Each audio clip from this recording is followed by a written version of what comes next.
6 - 2y = 3 কি কৈছে একমাত্ৰ সমাধান থাকিব না অদ্বিতীয় সমাধান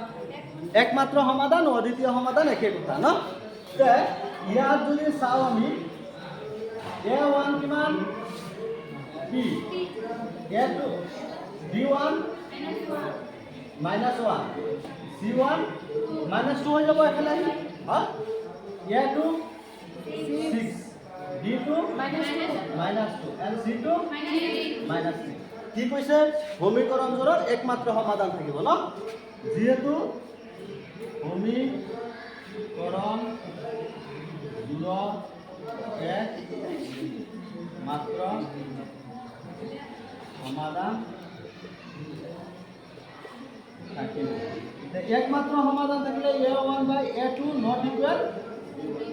b1 by b2 এইখিনিয়ে কাফি হয়নে নহয় ভাই পিছৰটো আমি ল'ব পাৰো না যাও এইখিনিয়ে কাফি আছিলে হয়নে নহয় a1 কিমান p a2 6 not equal to কিমান -1 by -2 minus minus cancel p by 6 not equal to কিমান 1 by 2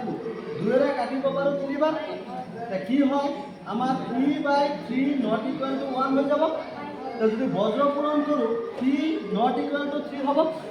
মানে p ৰ মান এই p not equal to কি বুজাইছে p not equal 3 এ বুজাইছে কি যে p ৰ মান 3 হ'ব নোৱাৰিব p ৰ মান 3 ৰ বাহিৰে যিকোনো মানৰ কাৰণে এই সমীকৰণটোৰ কি থাকিব অদ্বিতীয় সমাধান থাকিব যদি 3 বহাই দিও p ৰ জায়গাত কি হৈ যাব 3 বহালে কি হ'ব 1/2 1/2 প্ৰথম দুটাই মিলা নাই এই মিলি গৈছে আৰু লাষ্টৰটো মিলা নাই কি হ'ব সমান্তৰাল হয় না নহয় সমান্তৰাল হৈ যাব তেহলে আমাক খুদিছে কি একমাত্ৰ সমাধান থাকিব লাগে এই একমাত্ৰ সমাধান থাকিবলে p ৰ মান 3 হ'ব পাৰিব p ৰ মান 3 হলে কি হৈ যায়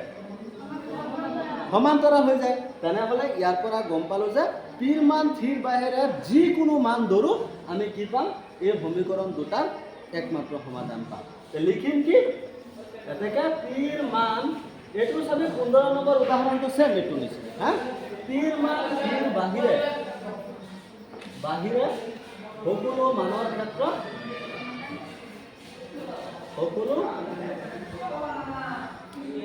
মানৰ ক্ষেত্ৰত লিখাবিলাক ধৰিব পাৰি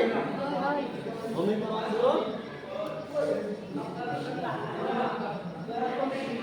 একমাত্ৰ সমাধান